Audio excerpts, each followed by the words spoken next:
Allez, analyse rapide là, du Bitcoin. Sur une base d'une journée, le tracé est très propre. On voit effectivement des oscillations avec des plus hauts qui sont de plus en plus hauts et des plus bas de plus en plus hauts aussi, caractéristique d'un mouvement haussier. Au niveau du RSI, on a effectivement tout au-dessus de la zone de neutralité. Donc c'est très, très haussier, très bien. Le stochastique, bon, il oscille un petit peu plus bas parce que, hop, parfois en dessous parce que tout simplement, il y a des bons retracements. Mais bon, on reste quand même au-dessus de la zone de neutralité. Donc c'est extrêmement bon signe. Maintenant, si on va intervenir en investissement pur, donc sur du long terme, c'est peut-être un peu tard, parce que quand on regarde la courbe, c'est extrêmement explosif. Hop, je ne sais pas ce que c'est que tous ces petits trucs. On va cacher ça. C'est pas beau. Voilà. C'est très très haussier, mais voilà, ça a même bien explosé. Quand on voit ici, c'était ce qu'on appelait la bulle du Bitcoin à l'époque, en 2017, qui s'était bien dégonflé. Beaucoup de gens avaient perdu de l'argent ici. Quand on voit la hauteur de la vague actuelle, on peut s'attendre effectivement à un retracement assez conséquent, en tout cas sur du moyen, enfin, ouais, court moyen terme. Donc pour l'instant, c'est bien en trading, pas forcément génial en investissement. C'est trop tard en investissement. Donc en une journée, c'est aussi, on arrive pratiquement en haut du tunnel à serpent, donc méfiance, ça peut retracer un petit peu, et on le voit un peu plus clairement en H1, où on voit effectivement qu'on a, avec le stochastique, eh bien, un mouvement temporaire légèrement à la baisse. Donc ce qu'on va attendre, c'est tout simplement que ce mouvement se termine, et on va guetter en unité de temps inférieure, par exemple en 15 minutes, et bien voilà, quelque chose qui fait quelque chose comme ça. Hop. Voilà, une cassure peut-être de cette droite-là pour reprendre une louche à la hausse. Sinon, si ça consolide un peu plus, eh bien, on patientera en H1 que la fin de la consolidation qui se caractérisera par un retournement du stochastique ici au-dessus de son signal. On va attendre ça tout simplement pour re-rentrer en position. Mais bon là, au niveau vraiment journalier, 1 heure, on est quand même bien orienté sur le Bitcoin. Au niveau du DAX, on est reparti sur, en tout cas sur le long terme, sur quelque chose d'assez haussier. On voit qu'on a cassé un précédente résistance là, importante il y a quelques semaines, tout début de l'année 2021. Si on regarde, donc c'est aussi sur cette base-là, si on regarde sur une base journalière, on voit effectivement le fameux tunnel à serpent, l'oscillation haussière, du RSI qui se trouve au-dessus de sa zone neutralité, d'ailleurs qui continue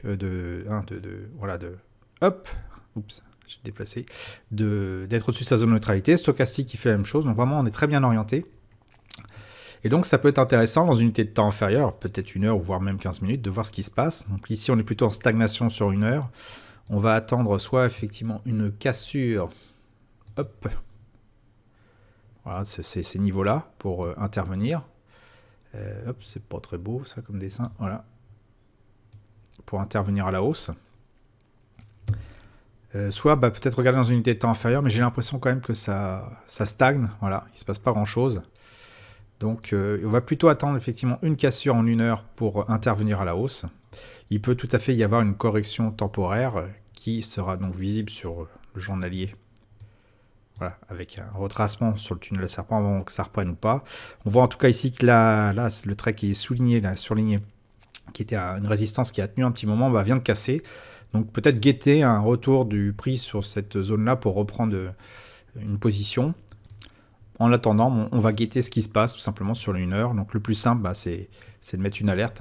Quand c'est comme ça, hop, on se place une alerte sur la cassure, donc à peu près là. Et on dit, se faire envoyer un mail s'il y a une cassure de cette zone-là.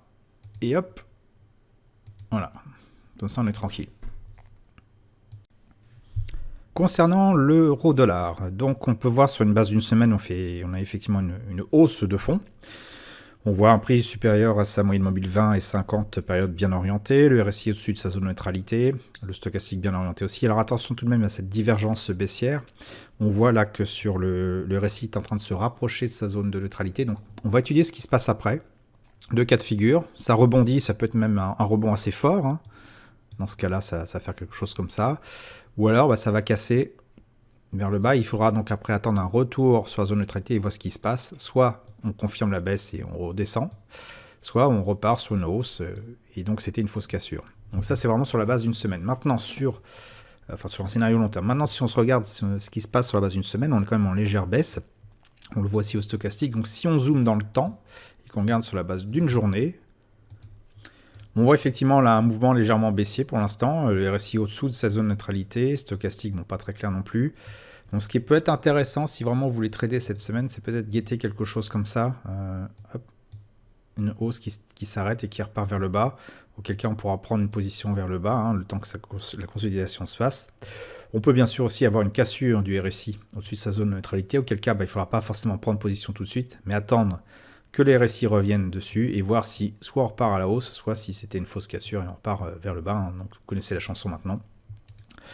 Donc on va guetter ce qui se passe lundi, hein, demain donc, et sinon en une heure, voilà, on voit qu'on est la baisse, une consolidation, et donc la fin de cette consolidation ici nous donnerait à penser qu'on peut repartir vers le bas. Donc c'est vraiment là, dès le début de la séance de lundi, hein, aux alentours de 9h, on va regarder ce qui se passe et voir si on tend vers une hausse ou une baisse. Voilà, on est vraiment à la croisée des chemins.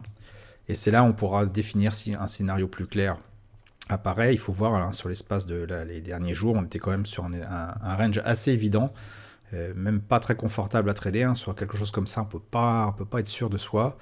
Maintenant, comme je le disais, on a quand même une légère tendance à la baisse. Ici, on a une zone importante, hein, qui a le prêt tapé dessus plusieurs fois. C'est une résistance qui est devenue support et qui est en train de céder. Donc là, on est revenu dessus. Donc soit ça casse vers le bas, et là, on est sur vraiment une perspective baissière, en tout cas pour la semaine prochaine pour le DAX.